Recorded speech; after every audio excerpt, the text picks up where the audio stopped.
I'd like to share with you some tips for prompting large language models. If you're using the web user interface of a LM provider, hopefully these tips will be useful to you right away. And it turns out that similar tips are also useful for if you're ever involved in building a software application that uses LMs. Let's dive in. In this video, we'll go through three main tips for prompting. First is be detailed and specific.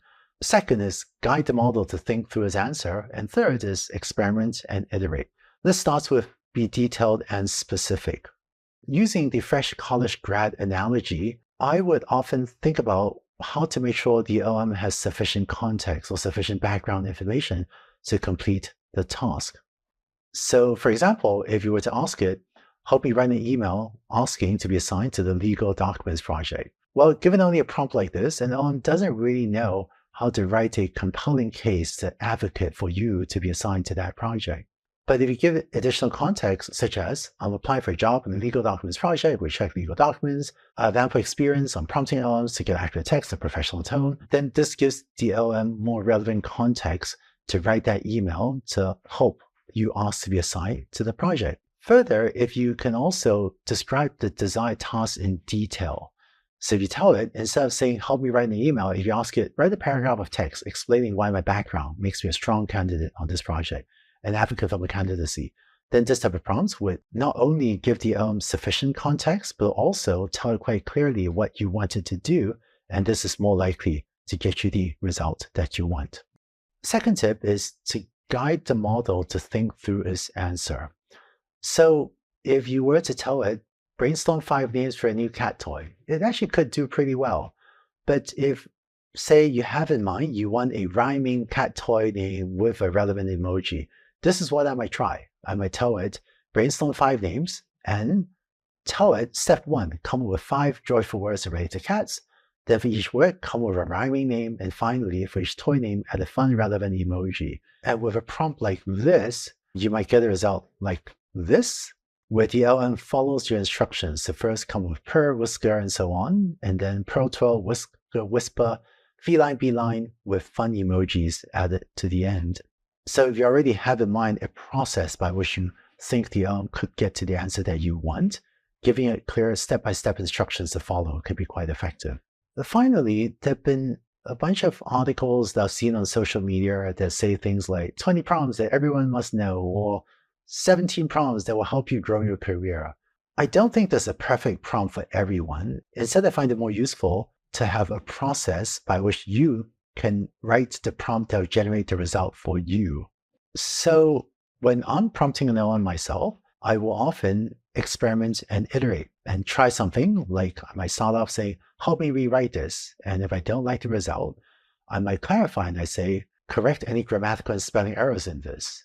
And if it still doesn't give me exactly the result I want, I might clarify even further to say, correct any grammatical and spelling errors and rewrite in the tone appropriate for a professional resume. So very frequently, the process of prompting is not about starting off with the right prompt. It's about starting off with something and then seeing if the results are satisfactory and knowing how to adjust the prompt to get it closer to the answer that you want.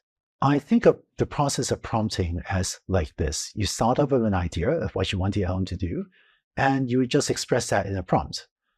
And then based on the prompt, the LM will give a response, and it may or may not be what you want. If it is, then great, you're done. But if it isn't satisfactory, then that initial response helps you shape your idea and modify the prompt and iterate maybe a few times before you get to the result that you want.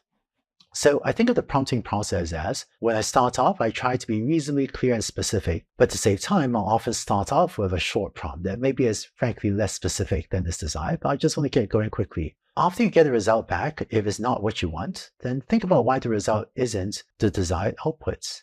And based on that, refine your prompt to clarify your instructions and keep on repeating until hopefully you get the LM response that you want. One tip I want to share is, I've seen some people overthink the initial prompt. I think it's better to usually just try something quickly, and if it doesn't give you the result you want, it's fine. Go ahead and improve it over time. You will not break the internet by just accidentally having a slightly incorrectly worded prompt. So go ahead and try what you want. Two important caveats. First, if you're in possession of highly confidential information, I would make sure I understand how a large language model provider does or does not use or keep that information confidential before copy-pasting highly confidential information into the web user interface of an LM. And second, as we saw in the last video with the lawyer that got into trouble submitting court filings with facts made up by an LM, before you counter the LM's result, it may be worth double checking and deciding for yourself whether or not you can trust and act on the LM's output.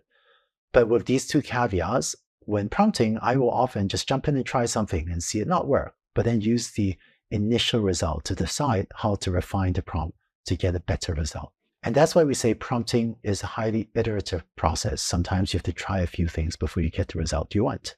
So that's it for tips on prompting. I hope that you go to some of the web user interfaces of the large language model providers and try out some of these ideas yourself. And in this course, we provide some links to some of the popular LM providers, and I hope you go play with them and have fun with them. That brings us to the end of the main set of videos for this week.